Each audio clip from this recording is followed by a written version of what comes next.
Nous allons parler des maltraitances invisibles et d'une solution, d'un outil pour favoriser la bientraitance, avec nos deux invités qui connaissent bien le sujet, qui d'abord Anne Picard, qui est la directrice du cabinet de conseil et de formation Accède à l'initiative du label établissement Bientraitant, et Bernard Cheikh-Boudou, qui est le cofondateur de Finance. Bonjour à tous les deux.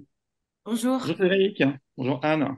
Alors, je propose qu'on présente au fur et à mesure de l'émission. Anne, peut-être te présenter rapidement et puis nous parler, enfin, nous donner la définition de la maltraitance. Pour toi, c'est quoi la maltraitance? Alors, on a une définition qui est officielle maintenant, qui est rentrée dans le Code de l'action sociale et des familles le 7 février 2022, donc très très récente en France, et qui est intéressante dans la mesure où elle a pu poser justement le fait qu'une maltraitance, c'était un acte. D'accord, mais ça pouvait être également des paroles, ça pouvait être le fait de ne rien faire également, de ne pas intervenir dans une relation de confiance. Donc on voit qu'elle élargit aux professionnels qui peuvent accompagner des personnes âgées, mais également dans le cadre familial, donc dans une relation de confiance vis-à-vis d'une personne vulnérable. Et donc ça ouvre jusque-là, on a beaucoup parlé des maltraitances physiques et ça ouvre d'autres types de maltraitances dont effectivement c'est intéressant de venir parler maintenant et qui étaient moins apparentes en fait jusqu'ici. Oui, parce que les maltraitances physiques, l'idée, c'est qu'on les voit assez facilement. Par exemple, dénutrition d'une personne âgée ou même si on Oui, blesse une personne âgée ou une autre personne. oui, Maltraitance invisible, c'est peut-être enfin, on la voit moins. oui. Tu as des exemples de maltraitance invisible? Alors là, tu viens de dire une personne qui est dénutrie parce que elle aime pas ce qu'on va lui donner. Ben, moi, je vais dire que ça, c'est une maltraitance financière aussi. C'est-à-dire qu'elle paye quand même son EHPAD. D'accord. Elle paie et dans et dans ce qu'elle paye, elle s'attend à correctement manger. Or, donc on peut effectivement, c'est transversal. On peut penser que c'est une maltraitance physique, mais c'est également une maltraitance financière, puisqu'en fait, on lui donne pas les moyens de ce qu'elle a payé, si vous. Et donc, on peut aller là. On va là trouver une troisième transversalité. Euh, c'est non-respect des droits de la personne. Et dans les droits de la personne, il y a respecter sa dignité, son intégrité. Le fait de ne pas manger, pas pouvoir manger à sa faim, où est l'intégrité, où est la dignité. Et je vais même en rajouter une autre de maltraitance, c'est la forme de maltraitance psychologique. D'accord? Parce que quand on attend la dignité et l'intégrité d'une personne, eh ben là aussi, il y a encore une forme de maltraitance qui apparaît et qui est officielle dans les formes de maltraitance, c'est la maltraitance psychologique. C'est-à-dire que d'un fait, et c'est la difficulté de la maltraitance, c'est qu'on va caser le fait de la dénutrition dans la maltraitance physique, mais en fait, pas que. Et on voit les Canadiens, où là, c'est intéressant dans leur nouvelle définition de la maltraitance qui est sortie en 2022. Eux, dans les 7 formes de maltraitance, ils ont sorti une des formes de maltraitance, c'est la maltraitance psychologique. Et pourquoi ils l'ont sortie? Pas parce qu'elle n'existe pas, mais ils ont dit que dans toutes les autres formes de maltraitance, elle était forcément présente et ils l'ont rendue complètement transversale. Donc, je trouve D'accord. que l'approche est intéressante. Dans ton label établissement bien traitant, tu abordes ces différents types de maltraitance ou de bien-traitance. Oui, on est Comment obligé. est-ce que ça, comment est-ce que tu détectes, enfin, peut-être présenter ton label, puis comment est-ce qu'il fonctionne, comment est-ce que tu audites en fait un établissement sur ces différents champs?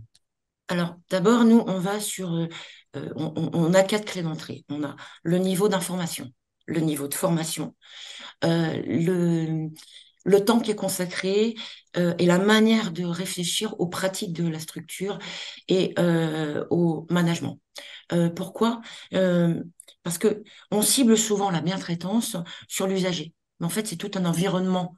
C'est un 360 degrés qu'il faut faire de la bientraitance. Pourquoi? Parce que seul un personnel qui se sent bien traité Et c'est important aujourd'hui dans la qualité de vie au travail, dans l'attractivité aussi de nos métiers du secteur, où on voit qu'on a des problèmes de turnover, on a des problèmes de fidélisation du personnel, on a des problèmes d'attractivité. Bah, c'est important qu'on fasse un environnement de bientraitance. Et donc, nous, on va aller interroger tout ça sur 360 degrés. Comment on va faire? On va former des experts en interne. Et là, les experts, on va toucher à tous les niveaux hiérarchiques. C'est-à-dire que c'est du directeur à l'aide-soignante. On va former à la bientraitance, on va former à la prévention de la maltraitance. Et forcément, dans le cadre de cette formation à la maltraitance, et on voit que le dernier rapport des CNR sur la maltraitance, dans sa première page, dit il n'y a pas de formation sur le sujet, il n'y a aucun niveau hiérarchique de formation solide là-dessus. Nous, on va apporter cette formation solide et sur la bientraitance et sur la prévention de la maltraitance. On va même aller certifier de la compétence, puisque ça, on l'a pas dans les référentiels diplômants au jour d'aujourd'hui. Donc là, nous, on les forme et après, ils vont passer un examen avec APAF Certification, qui est un gros partenariat pour moi.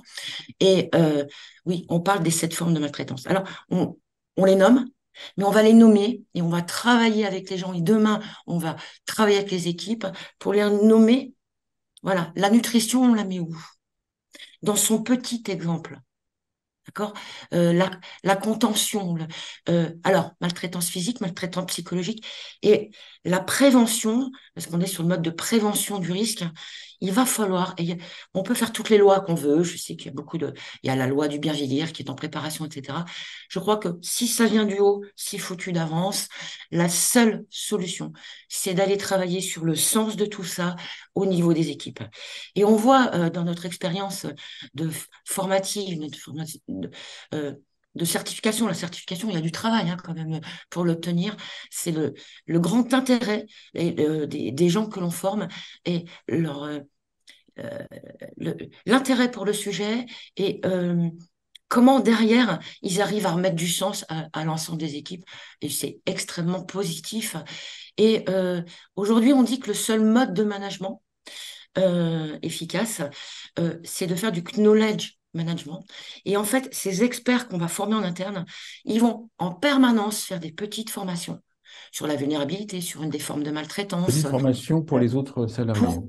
Et oui, mais on a tous appris dans nos formations de management, le premier truc qu'on nous a dit, c'était quoi? Il faut faire euh, monter en compétence les équipes pour pouvoir avoir des équipes autonomes dans le travail. On a tout fait le contraire. Aujourd'hui, on voit bien que dans les EHPAD, on a taylorisé le travail. On a complètement oublié le sens. Une aide-soignante, elle arrive le matin. Son boulot, c'est quoi? C'est le nombre de toilettes qu'elle va faire. Il n'y a plus de sens dans tout ça. Et donc, par le fait de former des experts en interne, on a arrivé à remettre des dynamiques incroyables dans les établissements et auprès de tout le monde, et avoir des personnels qui n'ont pas envie d'aller travailler ailleurs, parce que là, on se préoccupe effectivement de la montée en compétences et de leur autonomie. La bonne volonté, elle ne manque pas dans le secteur. Donc là, Et on donc, parle, effectivement, on parle de on peut la être bientraitance et maltraitant sans s'en rendre maltraitance. compte. Là, on parle de la bientraitance, maltraitance dans les EHPAD. Il y a Ouais. aussi la bientraitance, maltraitance à domicile. Bernard, en fait, peut-être représenter Finance pour ceux qui n'ont pas suivi les autres entretiens, les grands entretiens qu'on a fait avec toi, et Bon. ensuite expliquer quelle est ta démarche dans l'axe bientraitance. Ok, parfait. Donc, nous, Finance, on fournit une solution clé en main qui est assez simple aux aidants familiaux et aux personnes dites vulnérables. Donc, vulnérables, qui sont des gens âgés, autonomes, semi-autonomes, dépendantes, en déclin cognitif, en situation de handicap, encore sous protection juridique. Donc, c'est une offre clé en main de bancarisation dont la raison d'être est de dire, de répondre aux besoins, aux désirs d'émancipation des personnes vulnérables, même si l'âge avance, de rester émancipés, libres de leur choix et de considérer et valoriser en tant qu'individus. Là, on a souvent tendance justement à les priver de quoi bien faire, de leurs moyens de paiement, de leur liberté d'action, sachant que cet acte-là est un acte quotidien qui est quand même un acte de liberté en fait. Hein. Voilà. Donc, nous, on fournit en fait des solutions qui permettent aux gens quand même de continuer à vivre la vie qu'ils aiment, malgré leurs capacités ou facultés qui diminuent, en ayant en fait l'assurance d'être aidés au quotidien par ceux qui font attention à eux. Donc, ça Par vraiment... rapport aux définitions Dan, je dirais que ta solution, elle travaille sur l'axe bien-traitance, maltraitance financière et peut-être aussi psychologique. À mon avis, Ouais, les deux peut-être absolument, liés. ouais. Absolument, c'est ce qui rend ce sujet intéressant, en même temps complexe, puisque ce qu'on dit souvent, c'est que la maltraitance financière est souvent la conséquence d'un abus de faiblesse qui lui-même est un abus de confiance, quoi, en gros. D'accord? Donc, quand on voit le cheminement abus de confiance, abus de faiblesse, maltraitance financière, on se doute bien que ça se passe dans le cercle très proche de la personne, donc intime, vraiment un proche de la personne, que ce soit un ascendant, un descendant ou encore professionnel de vie qui vient au domicile régulièrement. D'accord. Donc il y a quand même une relation, on va dire, victime, victime, Alors, il y a qui... victime, si je peux me Ouais, permettre. Il y a également une forme, alors, et de lutte contre une des formes de maltraitance, c'est le non-respect des droits. On a ouais, beaucoup c'est ça, absolument. âgé, un des droits, d'accord, c'est de pouvoir garder ses moyens de paiement. Ouais. D'accord, Donc c'est c'est ça, quand même. effectivement, ce qui Voilà. rend cette situation complexe et difficile, parce que les témoins ne veulent pas agir, parce que ça implique quelqu'un ben, du cercle familial ou proche, souvent, et ce qui fait que cette détection, et son signalement est très compliqué en fait à mettre en œuvre, quoi, et complexe, quoi, d'accord? Surtout lorsqu'il s'agit de dénoncer un proche ou un professionnel de l'aide à domicile qui sera plus là, alors que les relations étaient jusqu'ici assez bonnes, quoi, d'accord? Donc, où tu as raison, Frédéric, c'est que le fait que ce soit insidieux, compliqué à tangibiliser et tout ça, fait que c'est vraiment un traumatisme, en fait, supplémentaire pour cette personne qui vit ça et qui fait que ça porte atteinte, en fait, au bien-être de la personne, à son intégrité euh, psychique et voire physique dans le temps, puisque quelquefois, des signes d'une personne qui ne parle plus à table, qui n'a plus faim, qui l'appétit s'est coupé, a du mal, garde le silence quand quelqu'un rentre dans la pièce, alors ce n'est pas le cas juste avant, voilà, et finalement se renferme sur elle-même, sont des signes invisibles qui peuvent traduire une situation de mal-être et donc de maltraitance psychique ou psychologique, quoi, en fait. Voilà. Quand vous avez développé Finance, comment est-ce que vous avez fait, comment est-ce qu'on fait pour développer une solution liée sur la bientraitance? Parce que, notamment la bientraitance financière, parce que par exemple, bon, je vais provoquer, mais par exemple, en fait, imaginons que je gère moi les finances de mes parents, ce qui n'est pas le cas, mais en imaginant, d'accord? Euh, Comment est-ce que tu fais pour savoir ce qui est bien traitant et maltraitant, dans le sens que je peux, par exemple, interdire des dépenses que ma maman, de manière hypothétique, pourrait faire pour son bien-être, pour pas qu'elle se fasse mal, pour pas qu'elle soit piégée par d'autres personnes. Mais il y a une notion aussi de contrôle des finances dans un sens de bien-être. Alors, Ouais, Comment est-ce Bernard, comment est-ce que vous avez géré ça au début, en fait? Parce qu'en Bernard, fait, je veux juste oui, faire une petite remarque à Frédéric. oui, Ta maman, dans l'exemple, elle est oui. sous tutelle, sous curatelle? Non, elle est nulle part. Dans mon exemple, je ne sais Alors, pas. si elle est nulle part, déjà, normalement, d'accord, c'est pas au fils, d'accord, de décider ce qu'elle va dépenser ou pas. Tu vois, déjà, ça D'accord. commence là. Alors, mon exemple n'est pas le bon, mais tu as compris, en fait. Oui, je comprends. Serrer les robinets, alors, peut être plus direct, serrer les robinets Ouais.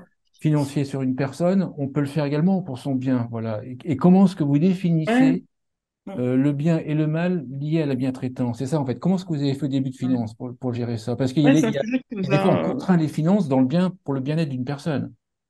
En fait, ce que tu dis, c'est comment arriver à établir un balancier entre désir, envie de protection pour le bien de l'autre et répondre au désir d'émancipation de la personne concernée. Ce que je disais en introduction. Donc ça, c'est un équilibre effectivement délicat à trouver. Et nous, dès le début, on a discuté pas mal avec des juristes, des gens qui travaillent dans l'éthique sur ces questions-là, où technologiquement, comme tu as raison, alors nous, ce qu'on ne fait pas, pour répondre à ta question de façon claire, on n'interdit pas aux gens de dépenser tant ou tant, d'accord? Et on ne donne pas non plus les moyens aux aidants d'interdire ou de contrôler, voilà, de façon complètement autoritaire la vie de leurs parents. D'accord? Ça, c'est hyper important. Donc, le vrai problème qui se pose aujourd'hui, c'est ce qu'on appelle la zone grise. C'est une zone grise où rien n'est formalisé. La question de Anne va en ce sens. Pour mettre des chiffres là-dessus, aujourd'hui en France, on a environ 800 000 personnes sous protection juridique. Alors souvent, on relie protection juridique à vieillissement. Alors, c'est pas du tout le cas, hein. On a énormément de gens qui sont jeunes, en situation de handicap, qui font l'objet d'une curatelle, d'une tutelle. Et donc, dans les 800 000, il y a des gens âgés, certes, mais c'est quand même pas le grand nombre, quoi. D'accord? Pour autant, à côté, il y a 11 millions d'aidants familiaux, dont la plupart sont dans le cas que tu décrivais, qui, croyant bien faire, se sont installés aux commandes de la vie de la personne, financière et tout ce qui va bien. Et c'est cette grise-là qui, en fait, qui est compliquée à déterminer, puisqu'elle n'est pas formalisée. D'accord? Qui n'est pas formalisée. Et donc, et c'est tout l'intérêt finance, c'est de dire que face à une réalité où les gens ne veulent pas inviter la justice dans leur famille en demandant à ce qu'une mesure de protection soit décidée par le juge, d'où les 800 000 seulement, versus les 11 millions, mais comment tu fais le truc, quoi. Et donc, nous, aujourd'hui, ce qu'on met à disposition dans Finance, c'est ces trois piliers. Le premier, c'est le cercle de confiance. En gros, l'idée, c'est de dire que j'ai quelqu'un qui est vulnérable, qui reste, lui, au centre du cercle, il n'est jamais écarté, on ne fait pas à sa place, d'accord? Mais je peux venir mettre autour d'elle son aidant référent, le frère de l'aidant, la sœur de l'aidant, voire l'auxiliaire de vie, voire le responsable de SAD, voire le directeur d'EHPAD, qui va être dans son environnement assez proche. Donc déjà, il y a déjà une espèce de coopération qui va s'opérer, d'accord? Sauf cas extrême où tout le monde est d'accord pour spolier, bon, ça n'arrive pas, quoi, en gros, quoi. Je dis souvent que celui qui a envie de spolier, le problème du système actuel, c'est assez contre-intuitif, hein. Le problème du système bancaire actuel, c'est qu'il est tellement hermétique et fermé qu'il est idéal pour finalement arriver à maltraiter, puisqu'il n'y a pas de transparence, quoi. D'accord?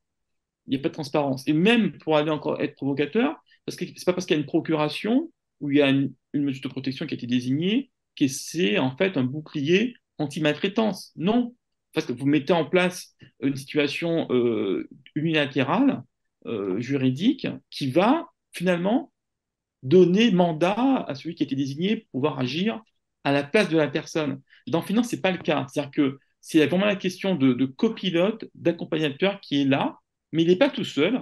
Il peut être aussi accompagné par d'autres, en fait. D'accord? Donc, ce qui va réduire, mais vraiment fortement, le risque de Donc, en fait, maltraitance. c'est en mettant plus de personnes autour de la problématique que tu Mais en faisant place à favorises la bien traitement. transparence, C'est ça l'idée. en faisant Ouais. place à la transparence, à la coopération, à la coordination, que va naître la confiance, donc la bienveillance, quoi. D'accord? D'accord. Donc, un Anne, aidant qui est mal Anne, intentionné, tu vois, un Anne, aidant qui n'a... Anne, même question. Par exemple, par exemple, il y a un sujet qui m'a interpellé sur LinkedIn, c'est les bistrots qui sont en train d'apparaître, les bistrots éphémères dans les EHPAD. Ouais. Moi, Anne, je trouve que l'idée est intéressante, mais après, la question, c'est, bon, c'est un exemple, et tu vas comprendre derrière la logique, c'est est-ce qu'on leur donne ou pas de l'alcool à des résidents dans les Ah, bah ça EHPAD? fait 25 Et ans donc, qu'on a des est-ce que discussions. ça, c'est bien traitant ou pas bien traitant? Laisser la liberté à la personne de se nourrir, de boire, de manger ce qu'elle veut, pour moi, ça, c'est la bientraitance, en dépit de sa santé. Comment est-ce que, toujours pareil, la même question, Alors, la maltraitance, peut-être la bientraitance. Comment est-ce que tu alors, gères ça? Frédéric, on va peut-être revenir sur ce que c'est que finalement cette définition de la bientraitance. La bientraitance, c'est déjà, un, respecter les droits de la personne. C'est pour ça que tout à l'heure, je t'ai interpellé sur ce que tu disais. Et c'est pour ça que la solution de Les Bernard, droits au niveau où sur le il plan dit, légal, j'entends. pardon, Les droits sur le plan légal, ah ben oui, mais il y a des mais pas droits, les hein. droits. Il y a une charte des droits de la personne D'accord, ok, accueillie, d'accord, la mais personne précisons, vulnérable, d'accord, ça va. etc. Donc ça, c'est la charte des droits de l'homme, mais pour la personne vulnérable. Donc on ne peut pas passer à côté. On ne passerait pas à côté de nos droits de l'homme. Une chose que Bernard dit, c'est que nous, on ne fait pas. Tout à l'heure. Il dit, nous, on ne décide pas. À la place de la personne, on ne va pas l'empêcher de dépenser. Déjà. Premier respect des droits. C'est-à-dire la liberté, Mais si on pourrait le faire, le hein, pouvoir techniquement, on pourrait d'agir, le faire. elle garde son pouvoir d'agir. Et c'est ça que j'ai trouvé intéressant dans la démarche qu'ils avaient. Il dit une deuxième chose importante, c'est la personne au centre. Il dit, eh ben, elle a encore le droit de dépenser ses sous et d'être une citoyenne à part entière. Donc, c'est le respect des droits et ça m'intéresse. Qu'est-ce que c'est cette bientraitance? C'est respecter les droits de la personne et c'est lui faire ce qu'elle aime bien. Alors, il n'y a pas de recette de cuisine en matière de bientraitance. Je peux vous prendre tous les deux et moi, je pourrais dire, bon, allez, moi, je suis bientraitant, je vais faire un geste bientraitant. Je vais mettre ma main sur Frédéric, ton épaule, et Bernard, ton épaule. Et je vais penser que je fais quelque chose de bientraitant, plutôt gentil. Sauf que Frédéric, qui est pas tactile, il supporte pas ça. Est-ce que lui va vivre de la bientraitance? Non. Donc, la bientraitance, c'est bien connaître la personne. C'est alors c'est bien connaître la personne et continuer à le faire aussi ce qu'elle aime bien. Alors, je vais revenir là-dessus. Si Frédéric, ta personne âgée, elle a bu du vin depuis qu'elle a 20 ans à tous ses repas, mais pourquoi on va lui enlever? Mais on va. Et donc, ça, c'est le débat. Moi, j'ai vu des EHPAD où on boit du vin. Les gens sortent pas sous, d'accord? Et on dit dans la bientraitance, c'est respecter les habitudes de vie, si c'est son habitude de vie. Puis entre nous, quand on sera vieux, Frédéric, très vieux, même si on a envie de se mettre à boire du vin alors qu'on en a, on n'en a jamais bu, c'est notre droit, non? Et puis D'accord, même ok. si Non, on mais a envie de se saouler, eh ben donc on j'ai le ma fera. réponse. Non, Une autre question que je voudrais vous poser à tous les deux, c'est qu'en fait, il peut y avoir la maltraitance volontaire, c'est qu'en fait, quelqu'un qui, j'allais dire, mais c'est tel que rare. dit bien, c'est le pervers narcissique qui va maltraiter systématiquement les gens. Donc voilà, donc lui à l'extrême, voilà. Mais il peut y avoir aussi la maltraitance involontaire. Donc, bien sûr, Oui. dans les EHPAD, la saturation des salariés fait que les toilettes, par exemple, sont faites rapidement. Et puis, ouais, donc ça, c'est pas la salariée qui décide des maltraitants. Donc, j'allais dire que c'est involontaire dans ce cas. Anne, comment est-ce qu'on fait, comment est-ce que tu gères ça, le côté volontaire? Par exemple, quand tu labellises un établissement, Oui. il y a fortement, il y a des gens qui sont plus ou moins bien traitants de manière volontaire enfin, Alors, ou involontaire. alors écoute, nous, quand on Comment est-ce que fait derrière on fait ça, en fait? Alors, quand c'est de la maltraitance volontaire, nous, on fait de la prévention et on va expliquer déjà à tout le monde le cadre de la loi. Le cadre de la loi qui a beaucoup évolué ces dernières années pour le témoin qui se tairait. Attention, d'accord? Il risque de la prison, il risque jusqu'à 5 ans de prison parce qu'en plus, on est dans un cadre de personnes vulnérables. Donc ça serait un personnel qui verrait quelque chose et qui se tairait. Et là, on a les lois qui ont évolué en 2018, en 2019, en 2020, en 2021. Enfin, vraiment, là, c'est sérieux. Puis après, il y a le cadre de la loi de celui qui a maltraité. Clairement, si c'est volontaire, euh, on va même travailler avec des procédures qui vont être écrites, qui vont donner au directeur toute la marche à suivre. Sur c'est volontaire, il n'y a pas à discuter, c'est du pénal, il faut porter plainte. Enfin là, et on s'y prépare et on travaille avec eux sur tout l'arsenal. D'accord, donc ça, C'est ce pas côté acte volontaire. Maintenant, non, c'est terrible. la personne ne pas, dans ton exemple, justement, de mettre la main sur les épaules, puis d'un qui est moins tactile que l'autre. Donc ça, On c'est va pas aller en involontaire. prison pour ça, Voilà, mais d'accord?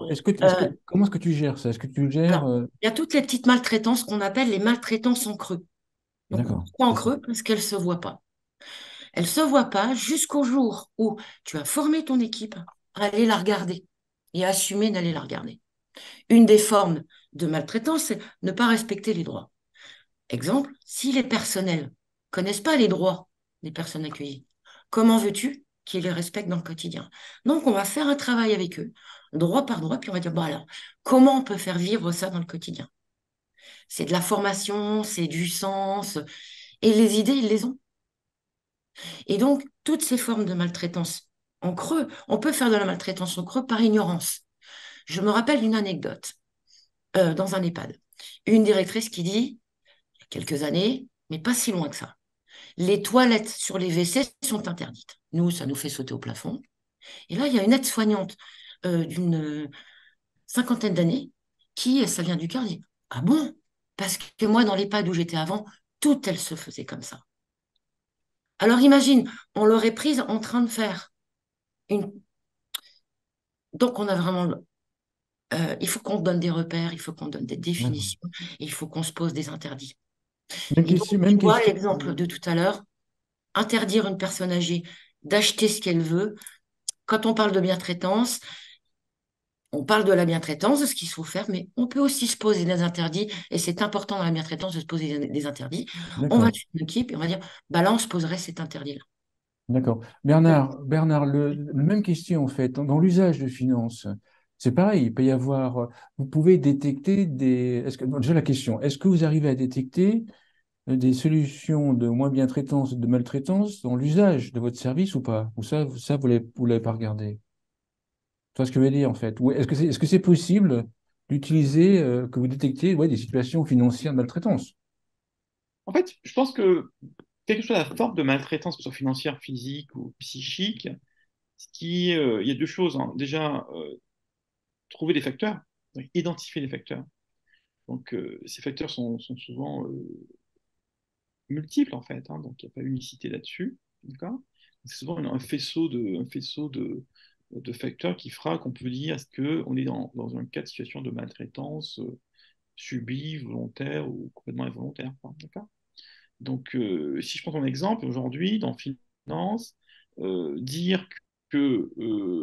alors, j'ai publié un article là-dessus il y a quelques temps, donc il y a un procès à Limoges, je crois, où euh, une dame s'est fait détourner d'argent, donc plus de 200 000 euros, par son aide ménagère. Et a posteriori, on s'est rendu compte que il y a eu zéro dépense alimentaire depuis plusieurs mois, en fait, sur le compte bancaire, a posteriori, quoi. D'accord? Ça, en fait, avec Finance, c'est quelque chose qui peut être vu tout de suite, puisque grâce à nos algorithmes, on peut classifier les dépenses. Donc, même si vous voyez qu'un compte est en train d'être débité et que vous avez zéro dépense de santé, zéro dépense d'aide à domicile et zéro dépense alimentaire qui ont été, on va dire, catégorisées automatiquement par notre algorithme, vous pourriez vous poser des questions, quoi. Dire, où va cet argent? D'accord? Donc déjà, si vous êtes vigilant et dans un aspect de bien-traitance, nous, on vous prémâche le travail. On ne vous dira pas, évidemment, on pourrait vous dire, attention, là, il y a quand même un sujet, mais on se refuse à le faire, en fait, hein. On n'est pas là pour mettre en place des critères et pour pas faire à la place des autres, quoi, en fait. Pour nous, c'est vraiment l'aidant ou le mandataire judiciaire qui est nommé qui est responsable de Oui. prendre une décision, quoi. Donc, on lui donne les éléments pour pouvoir faire une décision. Donc, il peut très bien dire, par exemple, il y a des gens qui nous disent, les évolutions qu'on est en train de faire sur aujourd'hui, qui nous disent, ben moi, je m'occupe d'une centaine de personnes, je suis mandataire judiciaire. Est-ce que vous pourriez nous créer une alerte spécifique pour nous, en se disant, bon voilà, si au bout de 5 jours, il n'y a eu aucune dépense qui a été faite avec la carte bancaire finance, je peux supposer que cette personne elle est tombée chez elle, voilà, coucou Alain Monteux, quoi, ou encore qu'elle est décédée. Ça a l'air con, hein, mais quelquefois, quelqu'un qui n'a fait aucun acte de dépense depuis une semaine, on peut supposer qu'il y a quelque chose qui ne va pas, puisque, en général, un Français moyen fait 1 à 2 paiements en carte par semaine, quoi. Voire plusieurs fois par jour, quoi, tu vois. Donc, les éléments que nous, on a sur l'interprétation du comportement financier peuvent donner des indices, donc ces fameux facteurs, en fait, dont je te parlais, qui permet ensuite aux personnes de prendre des décisions et de faire des choses par rapport à ça, quoi. Tu vois. Et là, si on revient On avec le pourra aller plus disclaimer, loin et leur dire, attention, faites ci, ça c'est un choix de nous, quoi, en fait, de ne pas le faire. Voilà. Parce que donc là, c'est pas, on passe pas. Bernard, toi, tu donnes un exemple qui va aller au pénal. Bon, et ça, des vols comme ça, On est l'histoire. tombé, quand tu Ah tombes ben chez non, toi, mais tu l'histoire du vas au médico-social, elle en est plein, hein. Bon, là, c'est une aide à Ouais. domicile, mais ça peut être aussi la famille, les enfants, hein. Oui, c'est ça, c'est ça On a qu'aujourd'hui, les ce qui est petites, intéressant, effectivement, dans la même celles qui vont situation. pas en prison. Alors, je vais prendre un exemple, Frédéric. C'est, on est en EHPAD, on a un domicile, et puis l'aide à domicile ou le professionnel d'EHPAD dit, bah écoutez, madame, elle a besoin d'une coupe chez le coiffeur. Et là, on est dans la zone grise, c'est-à-dire qu'il n'y a pas de tutelle, il n'y a pas de curatelle, il n'y a pas de... D'accord? Et puis là, il y a le fils ou la fille qui dit, ah ben non, il n'y a pas d'argent. Alors qu'il y a de l'argent et que le droit des personnes, d'ailleurs, c'est de conserver 10%, quel que soit leur revenu, d'argent disponible pour leurs dépenses personnelles. Là où c'est intéressant, dans l'espace de confiance qui est créé avec la solution que Bernard a développée, C'est que ça, on peut l'anticiper. Et ça fait partie de la maltraitance en creux dont je parlais tout à l'heure. Ça mènera qu'on refuse la coupe de cheveux à, à la dame, mais on capte quand même 20 euros, enfin 20 ou 30 euros, je ne sais pas combien ça coûte une coupe de cheveux. Mais et ça, c'est le petit. C'est le petit qui amène pas en prison. Il l'emmènera pas au pénal. Et pourtant, il est extrêmement présent. Et pareil, pour répondre à la même question, il n'est pas mesuré, en fait, aujourd'hui. Ça. Non, mais en fait, ce que tu décris, Anne, c'est une transaction qui n'a pas lieu. Donc ça, c'est un facteur. Pour moi, c'est un facteur. Où ça Ouais, devient maltraitant, c'est que ça va jouer sur le psychique c'est de ça. la personne qui se dit, et c'est marrant ce que tu dis, parce qu'en fait, ce matin, j'ai une directrice d'EHPAD qui nous a appelé, on est resté longtemps avec elle, qui nous expliquait ce type de situation, où elle est en face de gens qui ont besoin de pédicure, de podologue, ou de Oui, kiné, ou de soins, qui ne sont pas des soins, on va dire, remboursés ouais, c'est ça. RS, quoi, en fait. Hein. Ce sont des soins de confort, et qui ont, elle n'a pas la vision sur les comptes de la personne, mais elle voit bien que la personne est en détresse, quand vous recevez une visite, même que les enfants de vos voisins résidents d'EHPAD viennent les voir régulièrement et que vous voyez cette grand-mère, ce papy, contente de se faire une petite coupe, prendre Bien soin sûr. d'elle pour voir ses enfants, et que vous ne pouvez pas le faire, pas pour des questions financières, parce que vous l'avez l'argent, comme tu dis, mais parce C'est ça. qu'il y a un tel qui a décidé que c'était pas la peine, quoi. Ouais. On Ça, voit même c'est des formes où ce sont les produits d'hygiène auxquels ils ont oui, pas accès. ça c'est maltraitant, ça c'est maltraitant. Du shampoing, du savon, une Nous, on a brosse des à aidants dents, qui nous voilà. disent, mais nous, qu'est-ce que vous pourriez faire? Parce que maman a l'argent, elle a économisé toute sa vie pour aller en résidence service senior haut de gamme. Elle a l'argent, elle a une bonne retraite, elle a tout ce qu'il faut. Par contre, ma sœur trouve que c'est des dépenser de l'argent pour rien. Voilà. Il faudrait qu'elle aille directement à l'EHPAD, quoi. Et maman, elle est hyper malheureuse. Moi, je peux rien faire. Enfin, tu vois, je peux, malgré, même bien qu'il ait un cercle de confiance, nous, le produit ne peut pas régler des sujets qui sont du ressort vraiment de la mainmise anticipée sur le patrimoine de la personne, de personnes qui s'imaginent déjà être ayant droit avant d'être aidant. Donc, c'est ça. Est-ce que vous êtes un D'accord. aidant ou un ayant droit? Déjà, c'est ça. Donc, il y a certains des gens qui se disent, je suis ayant droit, alors Pour, qu'on con- aurait pu être aidant. pour conclure l'émission, Anne, euh, est-ce que la maltraitance, là on parle des seniors en fait, ça, c'est en augmentation, c'est en diminution dans le pays? Parce que moi j'ai l'impression qu'on en parle depuis le temps que je suis né et j'ai même marqué, je me pose la question si c'est pas dans la nature humaine. Toi. Donc bref, c'est un peu hard ce que je pense, mais on en est où? Ah, c'est difficile de répondre. Je pense que on en parle plus, pas assez. Tiens, un petit exemple, j'ai un Google, un abonnement Google maltraitance. Chaque article qui passe en France où il y a le mot maltraitance, je reçois quelque chose. Donc j'ai des alertes tous les jours. J'ai à peu près trois quarts, on parle de maltraitance des animaux. Maltraitance des animaux, c'est à peu près trois quarts que je reçois. Maltraitance des humains, c'est un quart. Et encore, je suis gentille. Donc déjà, on n'en parle pas assez euh, à mon goût. On va en parler de plus en plus. Maintenant, et moi aussi, sans me dire c'est dans la nature humaine, je me dis que on voit bien que depuis, nous on le voit, depuis le phénomène MeToo en 2017, où on a dénoncé pour la première fois la violence faite aux femmes. On voit que ce phénomène de violence, euh, il a touché tous les secteurs. Donc, normal qu'à un moment, d'ailleurs, c'est le dernier secteur où ça touche, ça touche le secteur de la personne vulnérable. Mais ça a touché le sport, ça a touché partout, partout. Et ça continue d'en parler, plus d'ailleurs que dans le Mais tu secteur penses des qu'il y a une vulnérables. amélioration? Tu penses que ça, Je ne crois pas. Je ne crois pas qu'il y ait une amélioration. Moi, la question, je me dis, cette violence dans notre société, qu'on voit partout finalement. Pourquoi? Parce qu'on travaillerait demain dans une crèche, on travaillerait auprès de personnes âgées, auprès de personnes handicapées, de personnes vulnérables. Elle s'installe dans les relations de travail. Pourquoi là, ces secteurs-là seraient exonérés en fait de ça, de la violence? Ben non. Sauf que dans l'opinion publique, c'est plus choquant parce que on touche à des personnes vulnérables, à des personnes âgées, des personnes handicapées. Et on l'a vu récemment avec des bébés dans les crèches. Donc effectivement, ça, ça remue, ça secoue. Mais je pense qu'il Il faut continuer à en parler, il faut continuer à- à- à parler de bientraitance, à définir la bientraitance. Pourquoi? Parce que moi, les professionnels que je rencontre le matin, c'est de ça dont ils ont besoin. Ils ont besoin qu'on les forme là-dessus. C'est pas de la mauvaise volonté. Par contre, c'est un manque total de formation. On voit dans tous les rapports, quel que soit le secteur, qu'il y a un manque de formation, il y a un manque de formation, il y a un manque de formation. L'État le dit, les moyens, on avait, juste après le scandale Orpea, un rapport de l'État qui disait on va former les 400 000 agents qui travaillent dans les EHPAD à la bientraitance et à la maltraitance, parce qu'il faut former aux deux sujets. Et à la prévention de la maltraitance, aujourd'hui, on a vu quoi comme moyen pour former? On n'a rien vu du tout, en fait. Et pourtant, on est dans un sujet, la bientraitance, c'est dans toute notre société. Regarde, on parle de bienveillance managériale, on peut parler de bientraitance managériale. C'est-à-dire qu'en fait, on est dans un enjeu de société. Euh, pour moi, on est dans l'ordre du développement durable.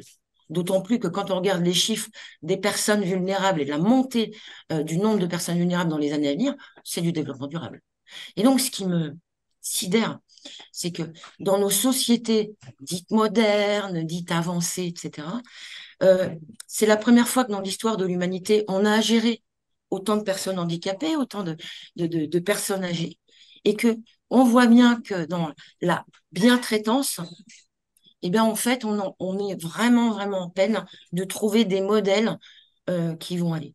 D'accord? Donc, Et qui doivent être donc durables. c'est Parce pour que ça qu'il y a demain, c'est nous, quoi. l'établissement bien traitant et puis que la solution finance. Je propose qu'on en reste là, parce que l'émission a déjà duré pas mal de temps. Anne Picard, je rappelle que tu es dirigeant du cabinet conseil et formation Acced, qui a le label, enfin, qui propose label établissement bien traitant. Et Bernard Cheikh-Boudou, tu es cofondateur de Finance. Merci beaucoup à tous les deux. Merci Merci Frédéric. Frédéric, merci Anne. Merci Bernard.